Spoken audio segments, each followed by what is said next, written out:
So you want to learn how to sing. Is it required to have a voice teacher?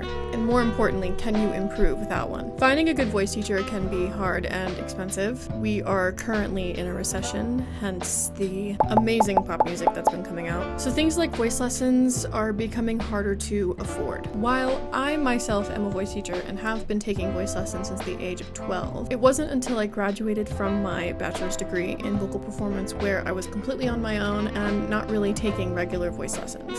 I've learned a lot in that time, and I want to share with you what I've learned. But first, let's return to our original question. Can you learn to sing without a voice teacher?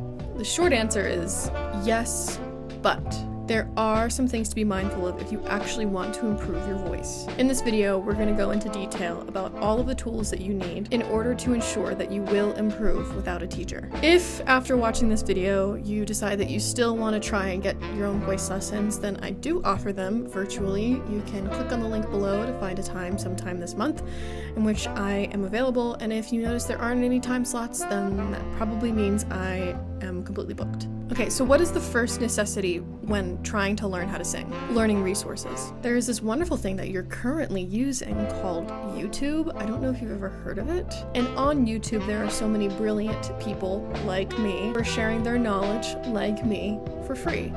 Like me. I have a whole lesson series available on my channel's playlist. It gets updated almost weekly, and there are so many good and important videos on singing technique that you should definitely watch. Like I said, it's there and it's free. The second tool that you can use to improve your singing are books. Some libraries may have access to books related to singing and the pedagogy of singing. If they don't, I highly recommend getting these books. So I've brought this one up a lot of different times in the last couple of videos. It is just like the basics of singing. Basics of vocal pedagogy is what it's called. It's by Clifton, Ware, and you can buy this online. I think you can buy it on Amazon.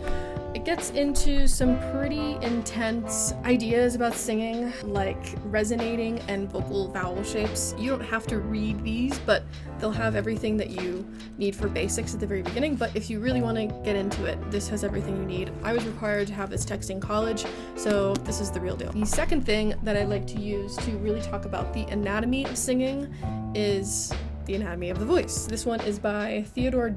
Dimon? I don't know how to pronounce his last name. And this one has some really good graphics on the muscles involved and in singing, as well as the cartilage involved, as well as the skeleton involved. It's very good. Tend to be really great to have side by side, because if you might not understand something in this, you might be able to understand it in this. So definitely kind of cross-examining is different texts is always advised. So if you are struggling, if you're someone who has been singing for a while and you're struggling with tension, faults, just like issues with your voice, this is a pretty standard one. This is the diagnosis and correction of vocal faults. I use this as a teacher to kind of help diagnose certain students' issues that they might have, but you can use this on your own. And again, it goes over the basics of singing, kind of dives into more detail about how to fix those things. And last but not least, if you are someone who is genderqueer or transgender, you can use this book. This is called The Queering of Vocal Pedagogy. Now, this is more of a book made for teachers, so it could be a little more advanced on the topics that they talk about. Definitely,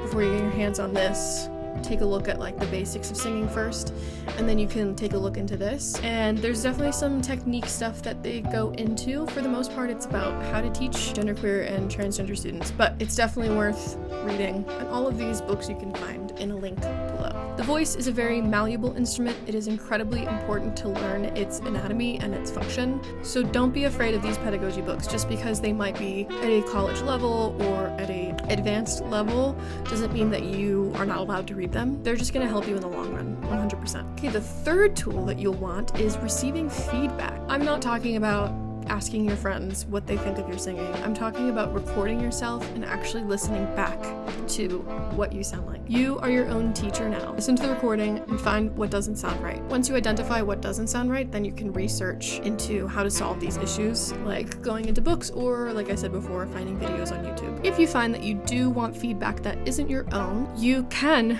therefore ask your friends for feedback, but I highly recommend posting to online forums with other singers who know a lot about the voice. You can post your singing on a Reddit page called r/singing, and real singers singers and teachers can comment on what you need vocally. Please be mindful that this is a public forum. While there are administrative bots that regulate the page, be prepared to receive feedback that you don't agree with. The internet is a dangerous place. If you are underage, you probably shouldn't be posting yourself online to public pages.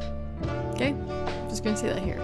So if you think that you are not yet in the right headspace to receive negative feedback, I wouldn't recommend reaching out to anyone until you are completely confident in yourself, and despite whatever anyone says, you can continue working on your voice. Because nothing's gonna stop you more than low self-confidence. Fourth tool is to avoid listening to yourself. But Lauren, you just said that we should record and listen back. That's not what I'm talking about. I mean that you need to stop listening to yourself while you sing. You have to understand that the head, the body, the ear are all acoustic chambers, and what we hear inside of them is not what we hear out in the room. Stop manipulating in the moment and sing with earplugs if you have to. But I promise you that if you actively listen to yourself while you sing, you are going to create a ton of unnecessary tension. Trust me, I have experience with it. Number 5, trust your body. The act of singing should feel easy. But let me be clear, you will have to use bodily strength and engagement in order to sing correctly. What should not be focused on is strength here. Pushing, forcing, controlling, micromanaging. None of that should be happening here. It might be happening here, the lower body, 100%, but not in your voice. All that your voice needs to do is vibrate. Number 6, progress isn't linear. It's too linear. All of these are ways to learn to sing, 100%. But the most important thing is to be patient. Progress isn't linear, and neither is trying to improve our singing. Some days are going to be better than others. Be kind to yourself and just wait it out. Thank you so much for making it to the end of this video. I hope I answered all of your questions and curiosities, but if not, you may feel free to leave them down in the comment section below, as long as they're nice. See you next week.